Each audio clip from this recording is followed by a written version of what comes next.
အားလုံးပဲမင်္ဂလာပါကြောက်တဲ့ဘလော့ရရတာတော့မလွယ်ဘူးဗျာကိုမျက်နှာကြီးနီးကက်ကြီးပဲ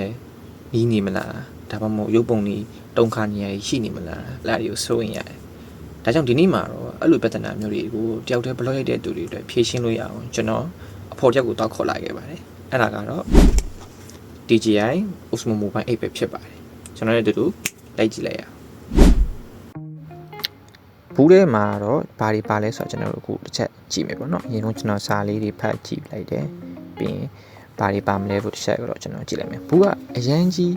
လေးနေတာမျိုးလည်းမဟုတ်ဘူးလို့ရန်ပေါ့နေတာမျိုးလည်းမဟုတ်ဘူးပေါ့ခုကျွန်တော်တို့ဒါစပြီးတော့ဖောက်ပါပေါ့နော်ဖောက်ကြည့်ကြတဲ့အခါမှာအဲမှာတော့အိတ်ကလေးနဲ့ပြဒီ material တွေကိုဘေးနာဟာတွေကိုဒါမှမထီအောင်ဆိုပြီးတော့အိတ်ကလေးနဲ့ပါတယ်အဲ့ဒါလေးကျွန်တော်ခု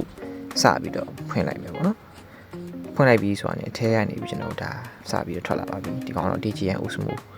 Mobile 8ဖြစ်ပါတယ်ဒီကောင်ကတကယ်တော့ gimbal တစ်ခုတည်းမဟုတ်ဘူးဗျသူ့မှာတကယ်လည်းနဲ့ကောင်ပါသေးတယ်ဒီမှာကြည့် AI tracker လေးဒါလေးကိုတားလိုက်နဲ့ကတ်လိုက်ရုံနဲ့ကျွန်တော်ဘယ်လိုပဲတွားကင်မရာကမျက်စိတောက်ကြည့်နေတော့မှာခုဆိုရင်ကျွန်တော်တို့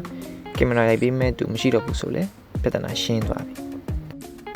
သူကအောက်မှာ tripod လေးလည်းပါသေးတယ်ဒီအသေးလေးပေါ့နော် tripod အသေးလေးကွက်ကိုတကယ်လို့ပတ်စံရှိလို့ထပ်ပြီးတော့ဝယ်တက်မယ်ဆိုရင်လည်းဒါရသေးတယ်ပေါ့ဒါနောက်ထပ် accessory တွေအနေနဲ့ထပ်ပြီးတော့ဝယ်ခြင်းလည်းရတယ်ပေါ့ကဲအခုတော့ကျွန်တော်ဒီကောင်လေးနဲ့ကျွန်တော်ဒါစမ်းရိုက်ကြည့်လိုက်အောင်မယ်နောက်ဗီဒီယိုတွေကြာမှာဒီကောင်လေးနဲ့ဘယ်တော့မိုက်စားရိုက်မလဲဆိုတာကိုကျွန်တော်ပြပေးမယ်နော်ကျွန်တော်ရဲ့တူရ page လေးကိုလည်း like and follow လေးလုပ်ပေးပါအောင်လို့တောင်းဆိုချင်ပါတယ်